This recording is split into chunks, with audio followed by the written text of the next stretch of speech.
Welcome to the Kink Perspective. My name's Chris. I'm a psychotherapist and consultant.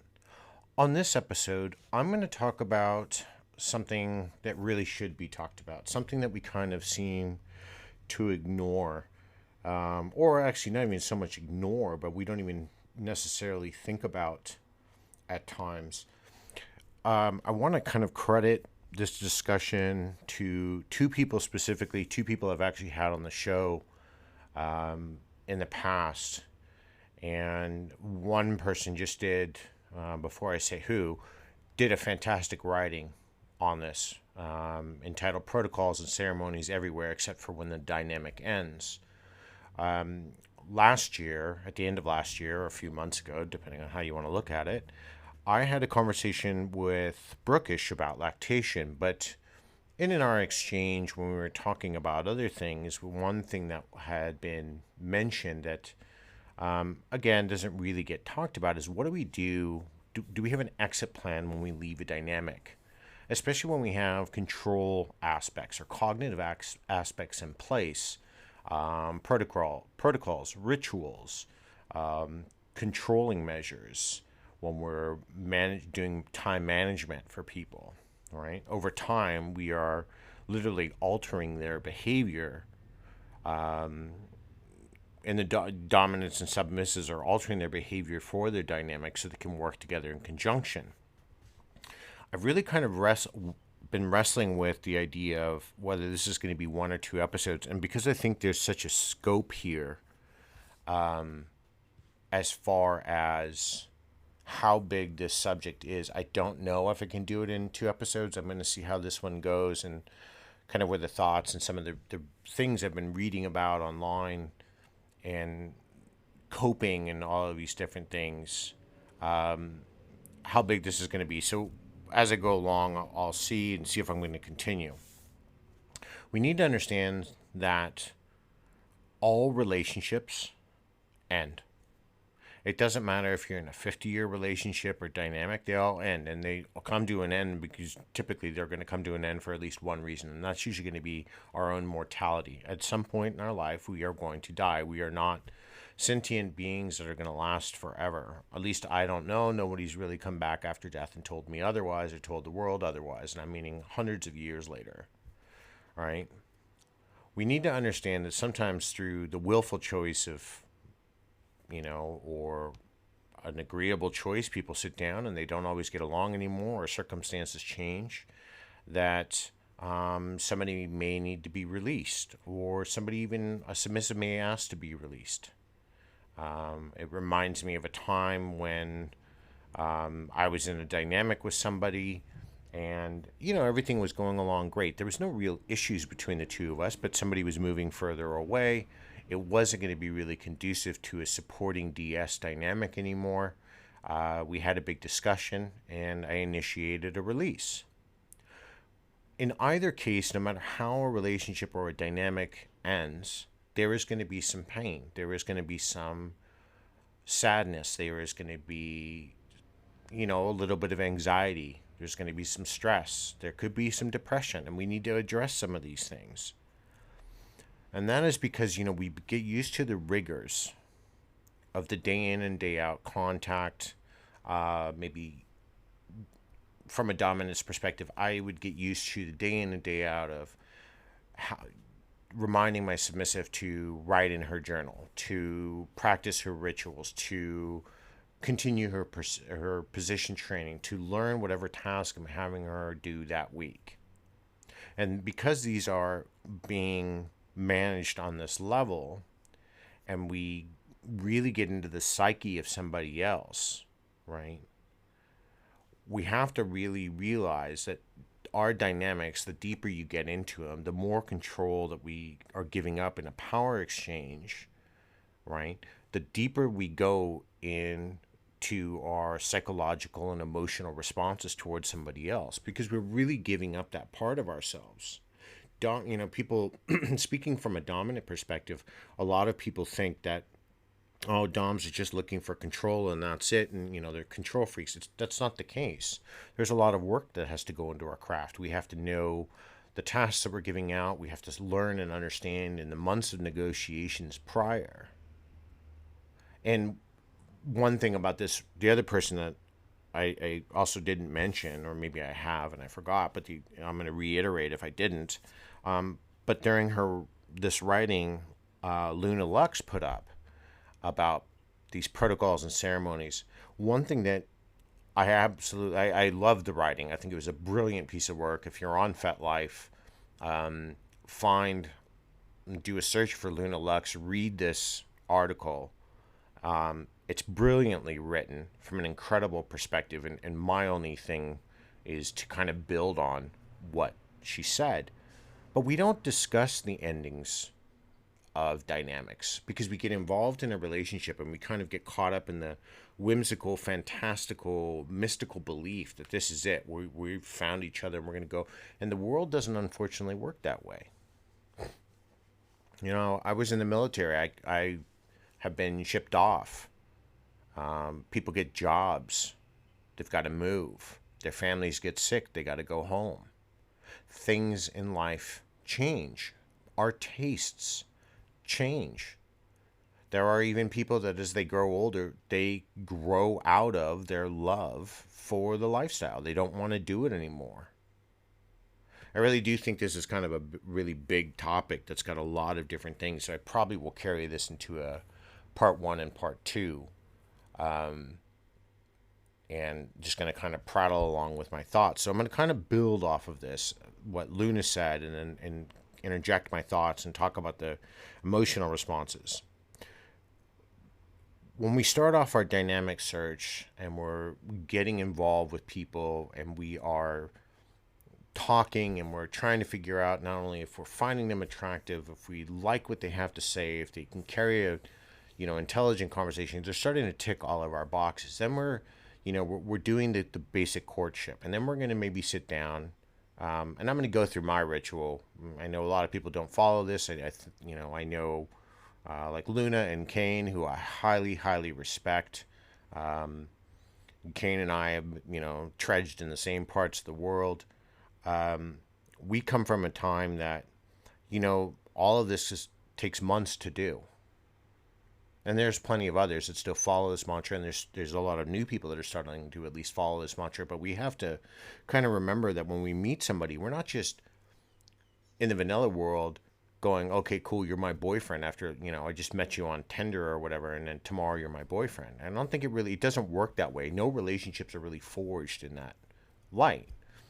Vanilla relationships, DS dynamics, the one thing that when we're going through them and we're doing all of our negotiations and we're talking about, medical stuff and maybe psychological issues or, restrictions or our limitations, we're negotiating things we want to do, we're dealing with the rejection and we're counter offering things. But we don't ever, ever, ever talk about what are we going to do when it ends. And Luna really made me think about this point because I sat there and I said, how many times have I actually ever done this in mine? And I kind of went back through some old contracts I had. I keep all that type of stuff for whatever, sentimental, more so learning purposes. And I had noted that it had only happened once in a couple of decades. I think that's because you don't really get caught up in like I said before, you don't get caught up in thinking the long term. We're not thinking about this person's going to leave me. We're just thinking about they're going to be with me, the things we're going to do. We're kids in candy stores. We're getting up on that endorphin rush, right? We're feeling really happy. Our neurochemicals are going. We feel that overwhelming sense of joy and compassion now that we found somebody we're looking for new exploration with them. But as we go forward, and we get more heavily invested into the relationship, possibly, a year in, 2 years in, the way I practice, and I know many others, is when we're looking at our collaring ceremonies, we're not really thinking about if that comes to an end and how to handle it. So where do we look at all of these different things? What kind of obligations do we have after a relationship ends, if any? I believe there are obligations for both parties to make sure that when we're exiting a relationship, when a dynamic ends for whatever reason, that we both kind of have to transition out, even if it's on some sort of, you know, level that we can each cope. Because sometimes dominants do release submissives, and submissives are kind of lost into the wind there. All of a sudden, that daily ritual of that good morning text that they might be used to checking on them throughout the day, and then the final check-in at night is no longer there. So we can kind of look at this we can kind of look at this like the stages of grief, right? I recently was speaking to somebody about the Kubler-Ross stages of stages of grief model. And while this doesn't really terribly apply, I mean, there are going to be some things here, and it's probably going to cover in the second episode. But if we kind of look at the stages of grief that sorry to my Grecian listeners, it wasn't a slight against you. If we're looking at the 5 stages of grief, right? Denial, anger, bargaining, depression, and acceptance, we can kind of even apply this over to the end of a relationship, right? We want to deny that it's going to come to an end. We're angry at our partner, or we're angry at ourselves because it's end. Maybe we're going to now try to negotiate our way back in. When none of those, when those 3 things start passing, then we're looking at the reality of that setting in. So we're feeling that anxiety, that stress, that depression. And finally, over time, we come to acceptance. It's over. That person is no longer going to be in our life. And it's quite interesting trying to apply this across into our dynamics. And I think as I move forward in time, when I start talking to people, I think this has really illuminated my eyes in this discussion about something that we're really, truly missing in the lifestyle, especially when we get into the negotiations. So how do we deal with an ending of something? It's becomes one of those conversations that we look at emotionally that sometimes are morbid, right? Especially if we're talking about death. But if we're talking about something ending, regardless of what that is, in essence, it's dying, it's over. How do dominants and S types, or D types and S types, deal with this transition? Do we, if the submissive has gone out and created something for that dominant, I don't know, a special shirt or maybe an emblem that they're going to wear on their leather vest if they're in the leather community, whatever, or they've made them a special implement, they've got it designed. What do you do? Typically if we revert back to our adolescent stages when we have had the broken heart syndromes, we take all the stuff, we're told to take it. Sometimes it's either take it, put it out of sight, out of mind. Unfortunately, as we grow into adulthood, that doesn't work. And because we're in much more of a controlled environment in which one party is giving up their autonomy, they're giving up their control to somebody else, and in power exchange, these are abrupt ends. For the S type, all of a sudden, like I mentioned before, all of these rituals are shattered. If they are wearing a collar, now what? If they haven't been uncollared, how do they go about that? These are extremely jarring incidents that we don't necessarily, or are struggling with, to transition back, right?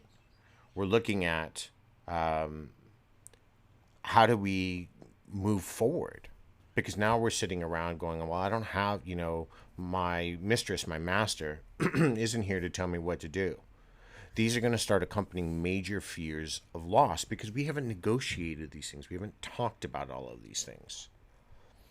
There is oftentimes a belief that, on the dominant side of the relationship, it feels less than the submissive side. And I, kind of talked about that before. But we have to understand both people involved in a dynamic, they're investing their time, their effort, their emotions, their psychological states, and their energy, their spirituality to be involved in these things.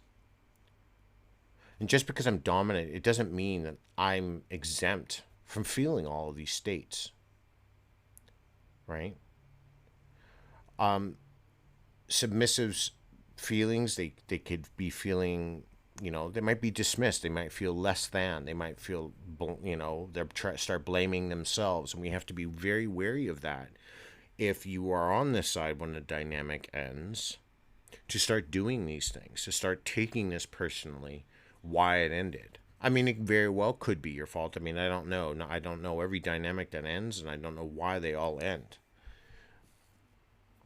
But we have to look at all of these stages and start potentially, when we're going through these phases and sitting here going, okay, so yeah, I'm willing to play 5 days a week or 2 days a week or just the weekends, whatever. Yep, I've got a nut allergy. Great. So I'm getting your medical history. I don't, I feel claustrophobic, so I'm getting a little of your psychological history here. Uh, all of these things. I think it's now really imperative that we start including inside of the community, or, at least inside of your own dynamics, because I'm not going to speak for the community, but I think going forward, I'm going to start mentioning this in my future talks when I'm out talking to new groups or older groups or any groups for that matter about this, about how do we really transition out? How do we change, if we've gone through a formal process, for example, of collaring, how do we become uncollared? If the dominant decides to release a submissive and the dominant says, okay, I've released you, you are free from your collar, because obviously our dynamic is ending, there is going to be a huge sense of loss, a sense of emptiness. That person's emotional state is now going to be in flux, regardless of how they're presenting. They might present a united, smiling front, but in reality, inside of them, their behavior is completely changed. All of those things that they used to do, belonging to someone, owning, being owned by someone, that's all over. And we have to learn, how do we transition out of all this? I mean, this is really Luna, I know at some point you're going to end up hearing this. At least I hope so. I think this is going to be a discussion we may end up having to have. This could turn into a big 3-parter with an interview at the end. But I do agree we have to consider out, how do we, what are the other phases or other things that we're used to. Now, one suggestion that I saw, or I've read a few different things, was also phasing things out, which was interesting because when I read this about phasing out honorifics, that I can understand from a submissive side, but I mean, if you're heavily invested into the community, phasing out honorifics may be difficult because you may have always addressed other dominance by, yes ma'am or yes sir, or if you're dominant yourself, you're still trying to maintain your levels of respect, and you're still talking to, yes, I don't know, Luna, I'm going to borrow you, so, nothing personal here, but, I might still go up and say, oh, greetings, Mistress Luna, how are you tonight? I might still carry these forward. Now, maybe over time, what ends up happening is that we're slowing this down. I think emotionally, we don't want to just conclude something, because that's going to create a vast chasm and a vacuum inside of ourselves that we're not going to know how to fill. Because what I'm trying to do is I'm really looking at the comparison of this, and how does this translate, like when a real, a vanilla style relationship and the emotional basis there. So we have to start understanding, okay, we're going through all these things. How do we start, how do we cope? Well, the first thing that we're going to have to start realizing is when a relationship or a dynamic ends, is that we're going to need some time for ourselves. One thing I work on when I'm with my clients is I always talk about me time. Whenever a session ends between myself and a client, there is always a standing instruction. It's one of my rules, but it's a standing instruction that for 1 hour after we're done talking, I don't want you to think about what we've spoken about in our session. I want you to just go and do some me time. Go take a shower, go bake. I've got clients that bake bread, or they like video games, or they love to go for a run, or the gym, or whatever. Some love to go and paint at the beach. I think these are all wonderful expressions of some taking care of yourself and being in that space. Another thing we tend to do when relationships end is as part of obviously taking care of yourself is we tend to start to neglect our own nutrition, right? We don't want to eat because we're depressed, we're upset, we may not take a shower. So this is a good time when we're maybe wanting to reach out and lean on somebody to create a support network. I tend to find submissives have a really good support network when things end in their dynamics. Dominance, not so much. Or at least when I'm saying that, they might ask you how you are, but our standard response is dominance are like, nah, we're okay. I'm just taking my time right now. I can think of a time where something happened and something ended, and it was quite devastating, and it shattered my realms of trust. I didn't want to believe. I sure as hell didn't want to date anybody else again. I didn't want to go out and play. I didn't want to go out and meet a new sub. And I didn't really have anybody checking in. So creating that support network, so we're taking care of ourselves. We are trying to remain, keep up our nutrition, keep up our strength.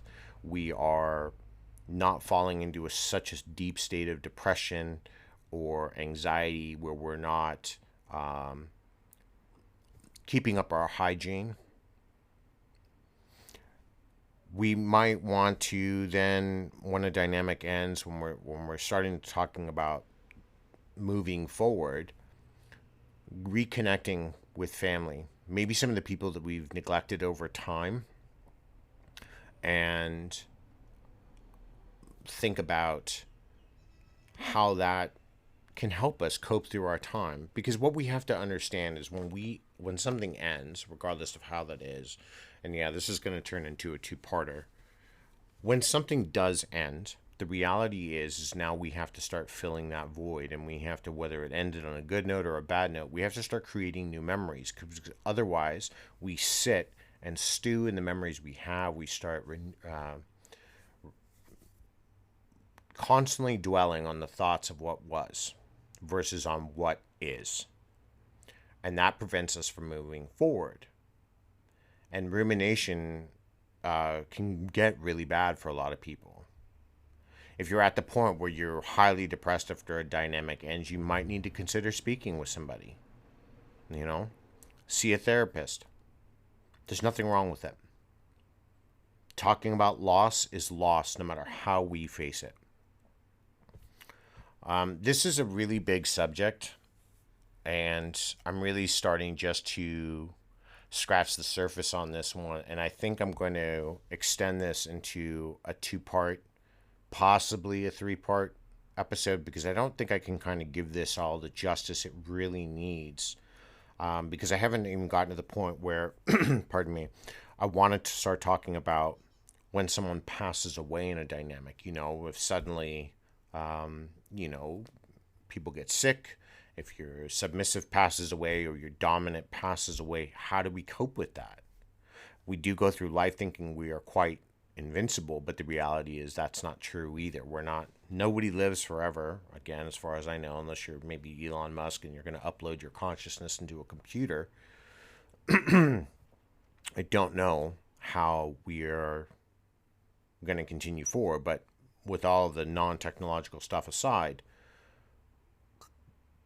I think death, I'll move into that next week, or at least later, and maybe put out the other episode later this week. I want to keep this conversation going, so I'm going to post some questions on people's thoughts. I'd definitely love to hear in the comments below what you think so far. some other things you might want me to talk about in the second part of this episode. But just remember, there is also no plan how you deal with the grief of something that ends. And I recently had this conversation with somebody when we were talking about the stages of grief. It doesn't matter if you're angry first or, you want to be in denial last, or you face depression. It doesn't. The stages of grief, everybody goes through differently. I think I'm going to kind of build on the stages of grief with death and the ends of relationships next time. But I definitely want to thank, even though they're not here, I really want to thank Luna, and I want to thank Brooke again for this discussion, because it's really more than I think probably 90% of the people out there ever consider. And I could be wrong. Maybe there's a lot of you that have negotiated this into your contracts, or have discussed this already with your dominants or your submissives. And that's wonderful. I'd love to hear about that. And that'll give me more food for thought for the second part of this. So I'm going to kind of leave you all with that. And like I said, leave me some comments below. Love to know what you think. I would like to also add, if you really like the podcast, please rate me on Spotify, so I can start letting more people, find this information that I'm putting out there. And we'll go from there. And then I'll work on the second episode sometime this week. And like I said, I might just drop it early and maybe try to negotiate a time to talk with Brooke and Luna, or just talk with Luna or talk with Brooke, whoever, and get some more perspectives on this. I really want to kind of round out this discussion, because this is truly important, especially the emotional side of this. It's the one thing that we tend to neglect quite often. So I'll leave you with all that food for thought. Until next time, everybody, be safe and stay king.